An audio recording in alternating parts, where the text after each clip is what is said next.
Julian,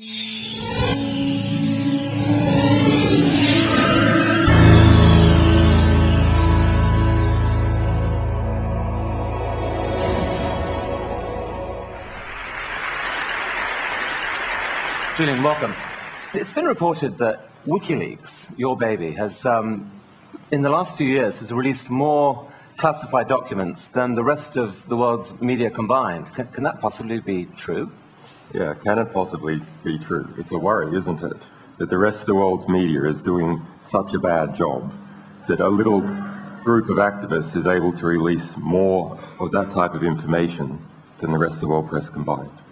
How does it work? How do people release the documents, and how do you secure their privacy?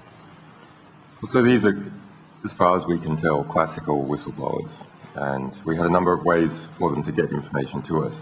So we use this state-of-the-art encryption to bounce stuff around the internet to hide trails, pass it through legal jurisdictions like Sweden and Belgium to enact those legal protections. We get information in the mail, the regular postal mail, encrypted or not, read it like a regular news organization, format it, which is sometimes something that's quite hard to do when you're talking about giant databases of information, release it to the public, and then defend ourselves against the inevitable legal and political attacks. So you make an effort to ensure the documents are legitimate, but you actually almost never know who the identity of the source is. That's right. Is. Yeah, very, very rarely do we ever know. And if we find out at some stage, then we destroy that information as soon as possible. God damn it.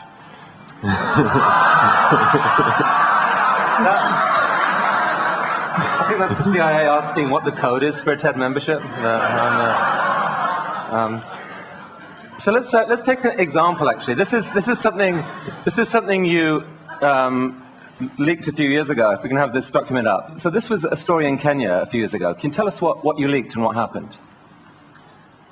So this is the Kroll report. This was a secret intelligence report commissioned by the Kenyan government after its election in 2004. Prior to 2004, Kenya was ruled by Daniel Arap Moi for about 18 years. He was the soft dictator of Kenya. And when Kibaki got into power through a coalition of forces who were trying to clean up corruption in Kenya, they commissioned this report, spent about £2 million on this and an associated report. And then the government sat on it and used it for political leverage over Moi, who was the richest man, still is the richest man in Kenya. It's the holy grail of Kenyan journalism. So I went there in 2007 and we managed to get hold of this just prior to the election, the national election, December 28. When we released that report, we did so 3 days after the new president, Kibaki, had decided to pal up with the man that he was going to clean out, Daniel Arap Moi. So this report then became a dead albatross around President Kibaki's neck. And I mean, to cut a long story short, word of the report leaked into Kenya, not from the official media, but indirectly. And in your opinion, it actually shifted the election. Yeah, so this became front page of The Guardian and was then printed in all the surrounding countries of Kenya, in Tanzania and South African press. And so it came in from the outside. And that, after a couple of days, made the Kenyan press feel safe to talk about it. And it ran for 20 nights straight on Kenyan TV, shifted the vote by 10%, according to a Kenyan intelligence report, which changed the result of the election. Wow. So your leak really substantially changed the world. Yep.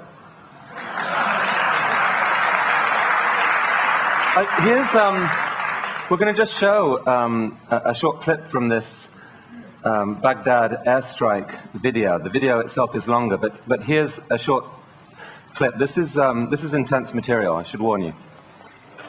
Once you get on, just open off. Yeah, Roger. I see your element. You got about 4 Humvees right along this. You're clear. All right, firing. Line here. With the state line. Let me know when you have it. We'll shoot. Light them all up. 202 traffic, 260. Come on, fire. Hey, Roger.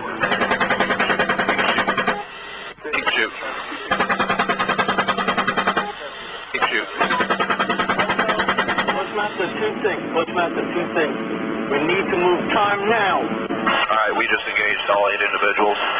Now we have 2. We're still firing. Roger. Got him.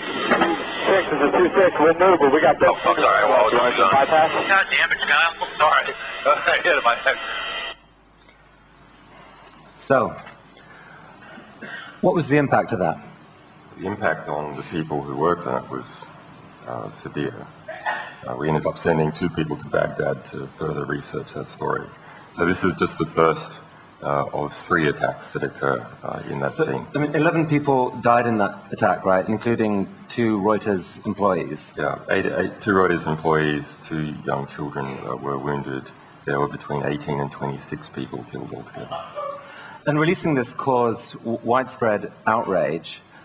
What was the key element of this that actually caused the outrage, do you think? I don't know. I guess people can see the gross disparity in force. You have a guys walking in a relaxed way down the street, and then a Apache helicopter sitting up at 1 kilometre firing 30mm cannon shells on everyone, looking for any excuse to do so, and killing people, rescuing the wounded. And there was 2 journalists involved who clearly weren't insurgents because that's their full-time job. I mean, there's been this U.S. intelligence analyst, Bradley Manning, arrested, and it's alleged that he confessed in a chat room to have leaked this video to you, along with 280,000 classified U.S. embassy cables. I mean, did he? Well, we have denied receiving those cables. He has been charged about 5 days ago with obtaining 150,000 cables and releasing 50. We have released early in the year a cable from the Reykjavik U.S. Embassy, but this is not necessarily connected. I mean, I was a known visitor of that embassy. I mean, if you did receive thousands of U.S. Embassy diplomatic cables... We would have released them. You would? Yeah. Because? Well, because these sort of things reveal what the true state of... say, Arab governments are like, the true human rights abuses in those governments. If you look at declassified cables, that's the sort of material that's there. So let's talk a little more broadly about this. I mean, in general, what's your philosophy? Why is it right to encourage leaking of secret information? Well, there's a question as to what sort of information is important in the world. What sort of information can achieve reform? And there's a lot of information.